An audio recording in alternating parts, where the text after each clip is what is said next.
Hey everybody, it's Monica. I have 10 cards from one kit for you today. Let's go right into it with my first card, which is going to be one of my very first attempts at watercoloring. It's not a big deal, don't get all excited yet.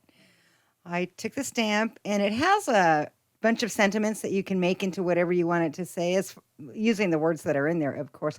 That's the cleavage. If you line that up with her boobies, you're in business. I was having the hardest time lining that up. But anyway, the sentiments are mixy-matchy. So I put, "You are my favorite sister," because I only have one and I think it's funny. All right, now is where I'm going to try my watercoloring. And I'm just going to try and do some color along those black lines of the skirt and that little lid. I use that as my palette, and I learned that from Robin Moses. She does nail art.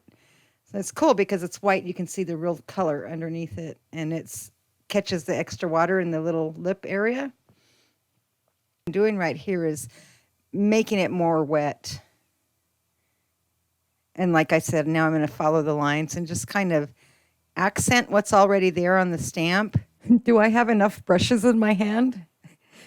So I think I added another color. Yeah, I will put the colors of the inks that I used up there. It's Distress inks. I just smushed them on that little plastic lid and added some water, and there's my watercolor. I'm not aiming for anything other than to accent the stamp, which was really fun to do with that positionable dress. But let me tell you, that was hard to line up the boobies.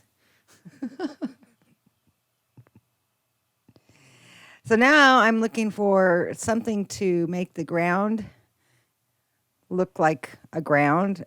Maybe a wooden floor or something was in my mind.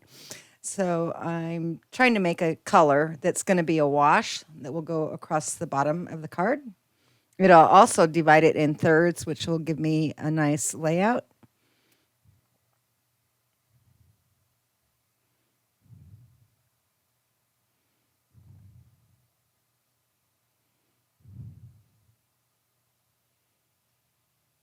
Now I just used a little bit of pale orange for her skin, and luckily it's readable as skin color. So that's looking pretty good so far. Went in a little darker for her hair, and then I decided to get brave. Now, I've never done this before, and I wasn't too sure, but it really came out nice. I might have overdone it a little bit, getting all excited and stuff, but I really like the way it came out. It almost looks like lights in the theater and even a curtain. If you look really hard, you can kind of see the curtain there. Okay, so I forgot to turn the camera back on. I went to die cut those stars and some other items from that silver panel. You see the silver panel behind there? They cut out a bunch of stuff, but you can't tell, and I just didn't want to waste all that silver cardstock. It's beautiful. So I added that and the stars and mounted it onto one of the cards that came with the kit, and I think it's beauty-mous. Okay, for my second card, I started out by blending some Distress Oxide inks. I wanted to make a background for a card that I was going to make with some of the ephemera that came in the pack.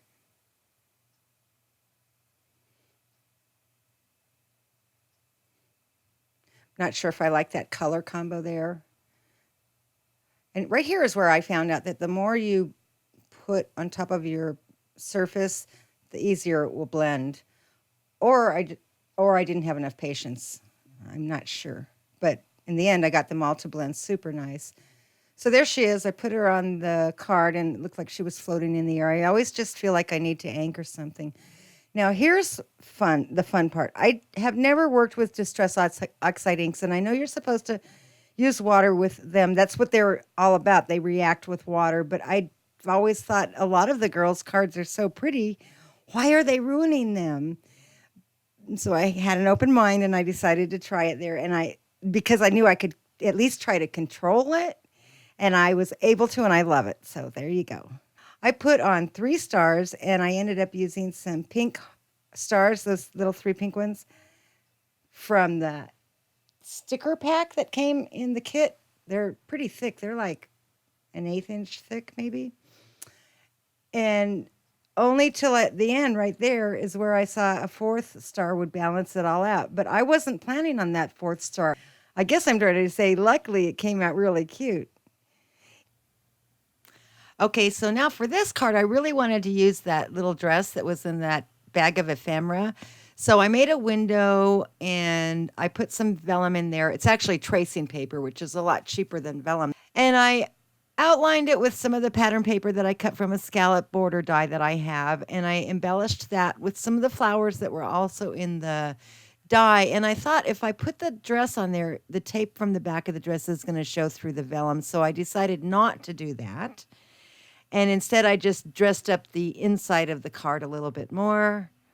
I added a frame, the same that's on the front on the inside, and I added some sequins, but I still wanted that dress on there. So I went back to the drawing board and I got the dress and I decided to embellish the dress. So I rubbed across some of that tracing paper with some dark blue marker to make it like a sheer dark blue chiffon layer on top of the dress. And then I wrinkled it to try and make it kind of like a crinkled chiffon, which didn't work. But I fix it with another layer of uncolored tracing paper to make it look like a layer of white soft chiffon on the top. So that's what I'm doing there. And then I had the bow all ready to go, another little silver bow that came from the die cutting, from the die. But I just, something about it, I wasn't quite happy with it. And then I remembered, oh, wait, no, there's one in this sticker pack that came that's white and perfect and the right size and cute as a button. And now I'm really happy with the way that one came out, too. Okay, so now for my fourth card, I was able to cut those ballerinas out of that pattern paper. And instead of matting them, I chose to just outline them with a dark marker. Then I realized it's probably a little bit safer if I used a ruler. So I did all that to all of those. And then, unfortunately, part of this video is not in frame. Some of it is, but not all of it. So it's a little frustrating. You'll see what I mean in a little bit. But I cut that pattern paper to fit the front of the card base perfectly. And then I manipulated the cards, or the little ballerina cards, figuring out how to place them. And that's basically how I ended up placing them. So that's when I realized, uh-oh, I'm not in frame. Let me figure out how I'm going to edit this. So I put a pink bow at the top of each of the ballerina tags, and then I made a sentiment with silver embossing powder on a black strip of cardstock that says, "You are an inspiration." And that's about the best I can do for the rest of this card video. I'm so sorry, but here's some good close-ups for you. One with the yellow background right here. I just love all that white space. But in this one, it's yellow space. Anyway, I'm a graphic artist. I do business cards, brochures, some magazine stuff, and etc. And I am always looking for inspiration.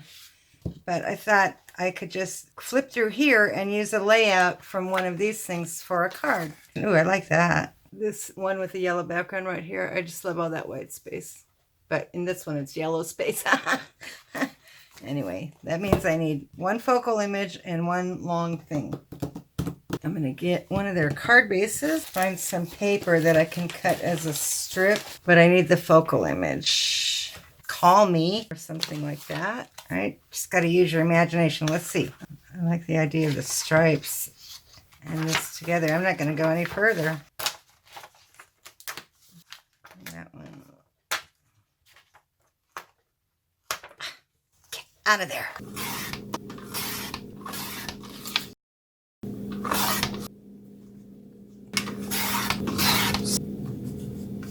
Now we need a focal image at the top. You know what? I like happy heart across there, the way that is, like that.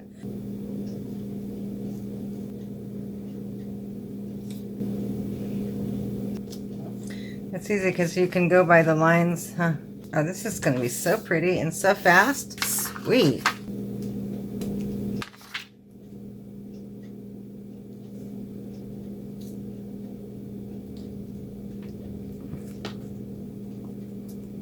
Easy peasy. Done. Get inky. Let's do that. So I need to cut some pattern papers with like a scallop edge. I don't know that I have something like that. I don't have to use solids because it's my card. That can be my back one. And then I'll put something covering it. Now I can, the thing that we were looking at had a vehicle, so I want to use the bike. Flag's going the wrong way. You need to be going that way. I want another border here. Oh, you know what's left? This is going to be really pretty under here. Okay, that's cool. Now we're getting places. I don't know that I like this pink though, but it is from the kit. No, it might be a different kit. It might be a different month, but it is from Spellbinders. That was.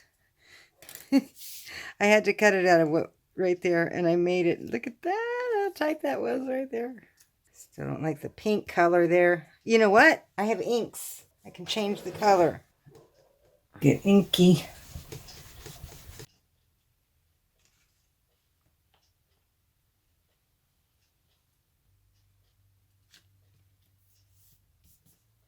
There you go.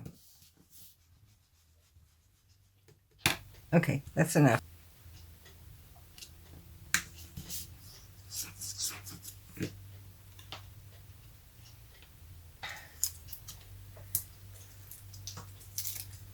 Oopsies. Oopsies, oopsies.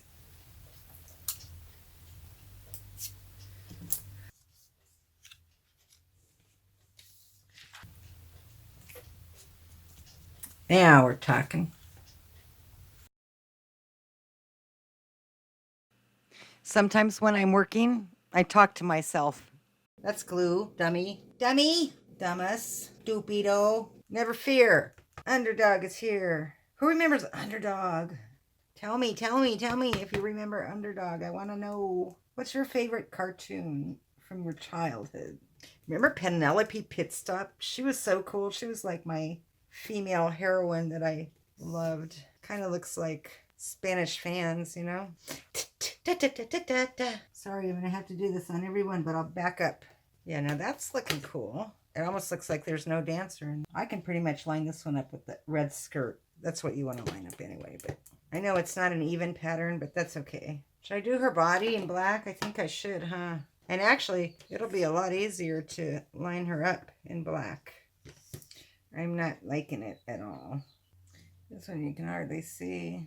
I don't know, I just wanted to put a little bit of effort into this last card because with these card kits, it seems like you can just stick a sentiment, a sticker and a sentiment on there. I just think sentiment is such a funny sounding word. I sent him in to get it for you, but he never came back. I sent him in today and he didn't come back till tomorrow. This, it's gonna go at the top. Good thing they give you extra paper in here, right? There it is. Don't forget, you can always use things like this as part of your paper. That'd be cute, little blue stripes along the side. Try and keep it in the black. And we'll put her on top.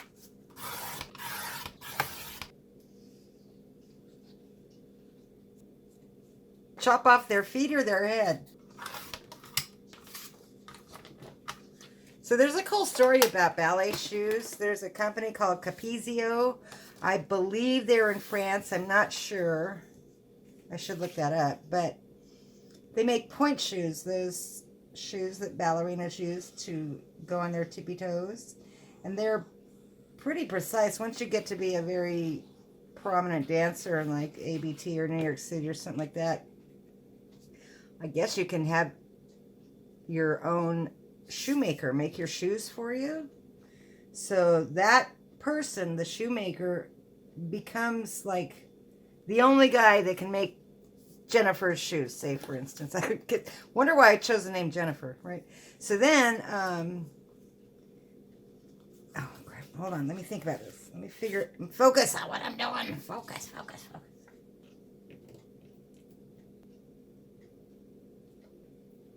I don't know when it happens, but sooner or later they meet their maker.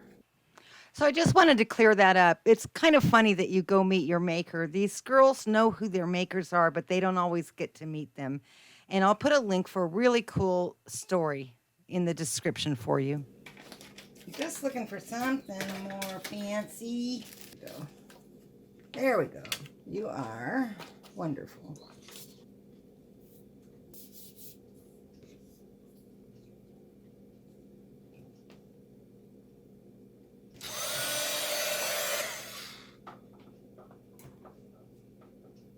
It looks like an old typewriter.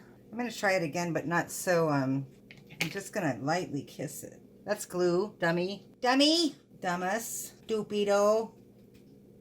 Okay, I'm just going to kiss it. We're not going to go steady. We're just going to have a little peck on the cheek here.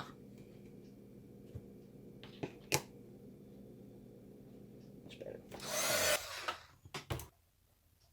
Perfect, perfect.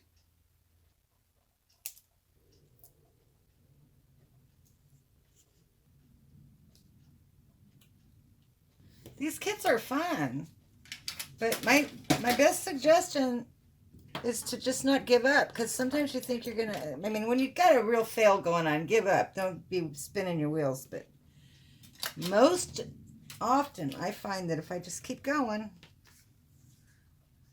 it'll work for me. Okay, so I'm going to call this my cake card, and it's going to be a great example of shoulda, woulda, coulda. Stop when you're ahead kind of a thing. So I didn't show it, but I cut out a bunch of bows and some of those stars and made a wreath behind the cake, which I took from the pack.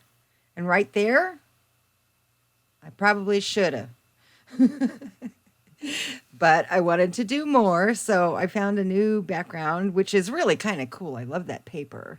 And then I remounted the ephemera on there a little bit differently. I cut out a tag. That's my own cutting die. And I really, really like this layout. I should have stayed there. That's the shoulda, woulda. But no, I had to keep going. So I thought I would color the icing on the cake. I wanted to pull some pink. That was my motive. And it looks good there, but in real life, it doesn't match at all. I don't have to tell you that, you know. But I decided to do that, and then I wanted to make it really glossy, so I gave it some glossy accents, and I coulda. So which one do you want? Shoulda, woulda, or coulda? Let me know. Okay, well, we're finally on to the last card. And this is one of those cards that started in one direction and went in a completely different direction. But I'm really happy with the way that it turned out. So, what I started with was that gold stripe down the center. And that I made using nail striping tape that I ordered a whole bunch of, and I'll be using in other cards. I love that little ribbon. I cut out 6 of them in shades of pinks and purples from some glitter paper that I had out of my own stash.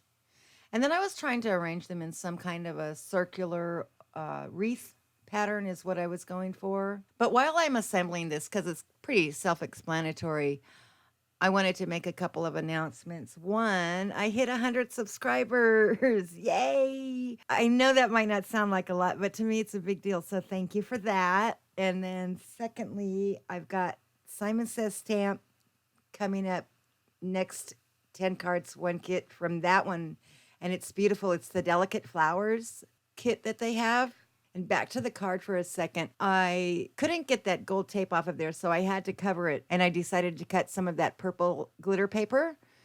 And then I needed a center focal point, and I found the butterfly, but it was not shimmery or glittery. So I found some glitter paint that I have, and I was able to make the butterfly match pretty good. I really love the sheen and the tone of the color. It really matched the purples. Pretty cool. You'll see here in a second. Yeah, isn't that pretty? And then it still needed something else, so I decided to add a sentiment and turn it into a Mother's Day card. So I heat embossed the word mother and you are wonderful.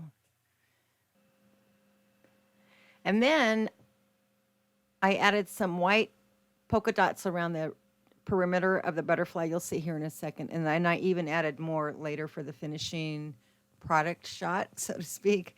But I just wanted to say thank you so much for subscribing. This has been great. I reached 100 subscribers. I get so excited about it, I can't even talk. Okay, well, I hope you enjoyed all 10 cards from the April card kit of the month. I have a few questions for you. I wanted to know if you are interested in me creating a group page on Facebook so we can all communicate and I can let you know what's happening on there. I have a Monica Morgan Designs business page on there, but it's not a group page. So let me know if you want to do that. What kind of downloads you want on my website for free. I can do inserts, I can do digital stamps. I just have to make them, and I need time to make them. And I'm considering making a directory of YouTubers and resources on my website too for card makers. So lots of stuff I have in the pipes. But most importantly, I want to know who you guys are. You know who I am, but I don't know who you are. So say hi, let me know your name, what you're about, just a quick message, and then we can all get to know each other. Anyway, thanks so much for watching. I really do appreciate it, and I will talk to you later. Bye-bye.